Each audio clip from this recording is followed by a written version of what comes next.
This is a story that happened to me not too long ago. It was Halloween. There was a big two-story house in our town, which was rumored to be haunted. Out of curiosity, one of my best friends, Carlos, and I decided it would be a good idea to test out this rumor. So we went to that house for trick or treat. It was about 11:45 and it took us a while to get to the house as it was a bit far away from the other houses. When we arrived at the house, we rang the doorbell. A man who looked as if he was in his mid-30s suddenly came out. He opened the door almost right away. He had a cigarette in his hand. I could see that he was dressed in a hoodie and ripped jeans, and he looked kind of tired.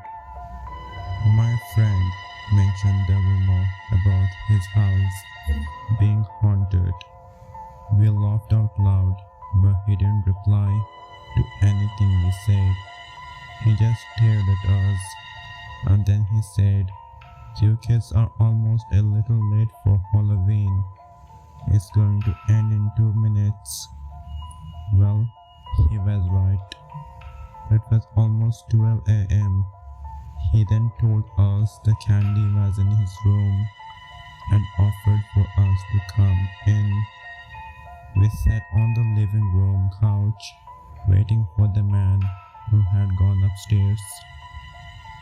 However, when he came back, he insisted on us going upstairs because he had Reese's chocolate, which was my favorite at the time. So being a pretty mindless teenager, we took him up on the offer. We went upstairs, following behind him, and went into one of the dimly lit rooms. Right at that instant, I could see that there were a lot of different kinds of knives in the room. It looked as if the man were collecting knives. We thought it was a pretty cool hobby. The man approached us and gave us each 2 pieces of chocolate. Although he still didn't say anything, we thanked him and turned around to go downstairs. All of a sudden, Carlos screamed in pain and fell down the stairs.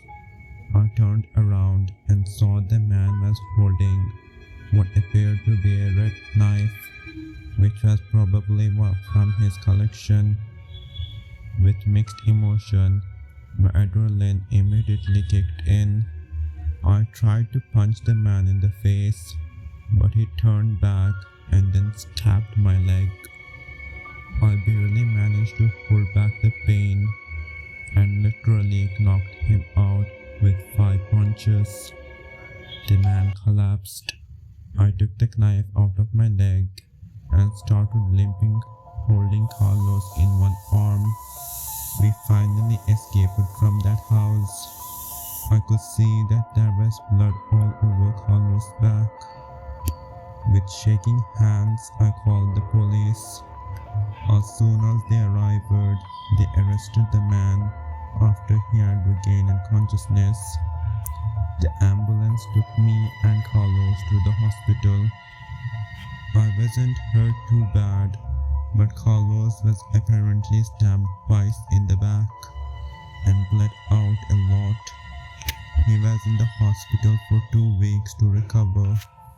Sometimes after I got out of the hospital, the police officer reported to my parents that the man had apparently been a registered offender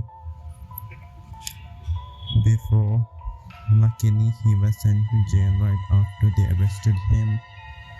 After all of that, I never went inside a stranger's house again, and to this day, I'm still afraid of what would have happened if I wasn't able to hold back the pain of being stabbed and had failed to escape from that man.